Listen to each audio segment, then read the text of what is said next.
കുറ്റ്യാടി ഇസ്ലാമിയ കോളേജിന്റെ സമ്പൂർണ്ണ പൂർവ്വ വിദ്യാർത്ഥി സമ്മേളനം മെയ് 11-ന് കുറ്റ്യാടി കുല്ലിയത്തുൽ ഖുർആൻ ക്യാമ്പസിൽ നടക്കുമെന്ന് ഭാരവാഹികൾ വാർത്താസമ്മേളനത്തിൽ അറിയിച്ചു.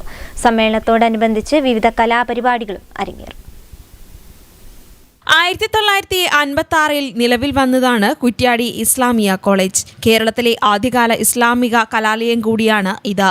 ഈ കലാലയത്തിന്റെയും അനുബന്ധ സ്ഥാപനങ്ങളായ കുല്ലിയത്തുൽ ഖുർആൻ, ഇബ്നു ഖൽദൂൻ ഇൻസ്റ്റിറ്റ്യൂട്ട്, വനിതാ കോളേജ്, ബോർഡിംഗ് മദ്രസ എന്നിവയുടെയും സമ്പൂർണ്ണ വിദ്യാർത്ഥി സമ്മേളനം തലമുറകളുടെ സംഗമം എന്ന പേരിൽ സംഘടിപ്പിക്കാൻ ഒരുങ്ങുകയാണെന്ന് ഭാരവാഹികൾ വാർത്താസമ്മേളനത്തിൽ പറഞ്ഞു.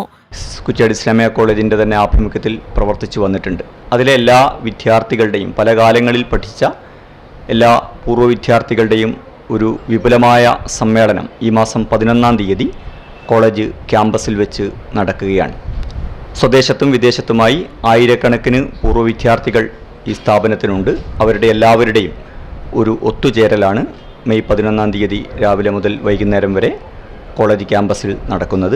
മെയ് 11-ന് കുറ്റ്യാടി കുല്ലിയത്തുൽ ഖുർആൻ ക്യാമ്പസിൽ വെച്ച് നടക്കുന്ന പരിപാടിയിൽ സ്വദേശത്തും വിദേശത്തുമുള്ള 100 കണക്കിന് പൂർവ്വ വിദ്യാർത്ഥികൾ പങ്കെടുക്കും.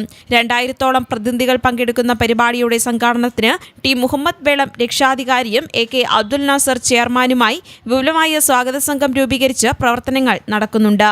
ഉദ്ഘാടന സമ്മേളനം, ഓപ്പൺ ഫോറം, ബാച്ച് സംഗമം, അലുമിനി തെരഞ്ഞെടുപ്പ് എന്നിവയാണ് പ്രധാന സെഷനുകൾ. ശേഷം കുല്ലിയത്തുൽ ഖുർആൻ വിദ്യാർത്ഥികൾ അവതരിപ്പിക്കുന്ന സ്വാഗതഗാനം, കോൽക്കളി, വട്ടപ്പാട്ട്, പ്രശസ്ത ഗായകൻ നവാസ് പാലേരി നയിക്കുന്ന പാട്ടും പറച്ചിലും എന്നിവ അരങ്ങേറുമെന്നും ഭാരവാഹികൾ പറഞ്ഞു.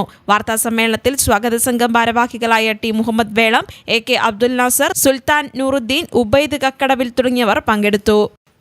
News bureau, Kozhikode.